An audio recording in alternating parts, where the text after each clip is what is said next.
जय जगन्नाथ दर्शक बंधु जदि आपणकर जन्मजातक केतु ग्रह अशुभ फल दौरान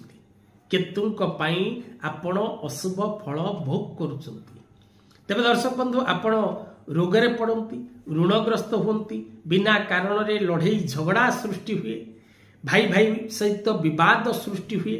अस्त्र शस्त्र द्वारा शारीरिक क्षति हुए अस्त्रोपचार जोग सृष्टि हुए एवं साप बा कौनसी दंत आघात आपणकर शरीर लाभ करे अग्नि द्वारा क्षति हुए शत्रु मान द्वारा आपण सदा सर्वदा कष्ट भोग करती अधिक मत्स्य मांस एवं मदिरा मत्स्य मांस मदिरा